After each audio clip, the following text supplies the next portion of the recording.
Khanapur MLA హిడ్మబొజ్జు sir అక్కడ అడవి శాఖోళ్లకు పోలీసోళ్లకు చాలా గట్టిగానే హెచ్చరికలు జారీ చేసిండు.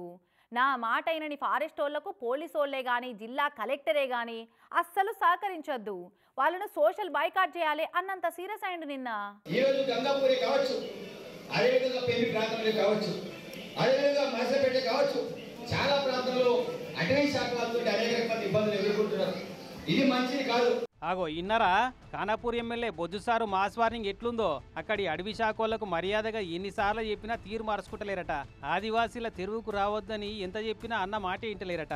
ఫారెస్ట్ వాళ్ళకు మీ పోలీసు వాళ్ళు ఎవ్వరు సపోర్ట్ చేయొద్దు, కాదని చేసిర్రు, మీ సంగతి కూడా చూస్తా అని ఊర మాస్ వార్నింగ్ ఇచ్చింది. ఇట్లా అటవీ శాఖ అధికారులతో ప్రత్యేకంగా మీరు పిలిపించుకొని మీ అనుమతి లేకుండా గ్రామాల్లో వెళ్ళకండి అని చెప్పండి.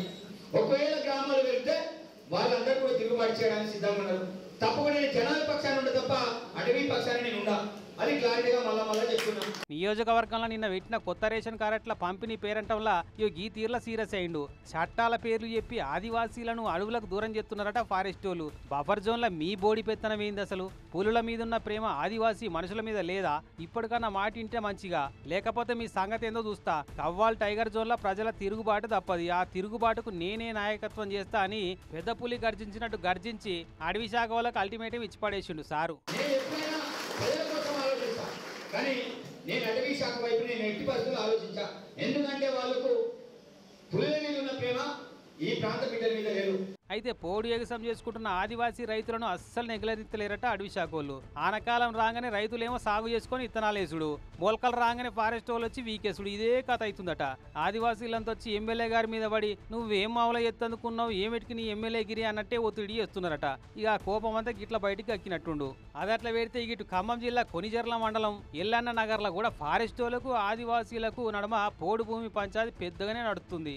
అర్ధగజం పెరిగిన పత్తి మొక్కలను వీకి పారెత్తున్నారట ఫారెస్ట్ వాళ్ళు వచ్చి. గిట్లా వద్దంటే వేస్తున్నారు ఇత్తనాలు అని చెప్పి ఫారెస్ట్ వాళ్ళు పోడు భూములు మాకే ఇస్తానంటారు కదా అని వాళ్ళు.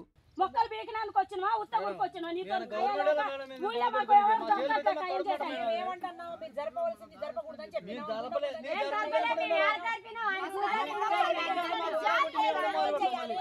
పంచాయత్ సలగుండా అనాది కాలం నుంచి అటు ఆదివాసులకు ఇటు అడవి శాఖలకు నడుమ ఇదే నడుస్తుంది కథ. చెట్లను అడవి జీవులను కాపాడాలని వాళ్ళు, మొదటి సంది పోడు భూముల మీదనే బతుకుతున్నామని వీళ్ళు. ఎన్నటికి తెగుతాయో ఈ పంచాదులు.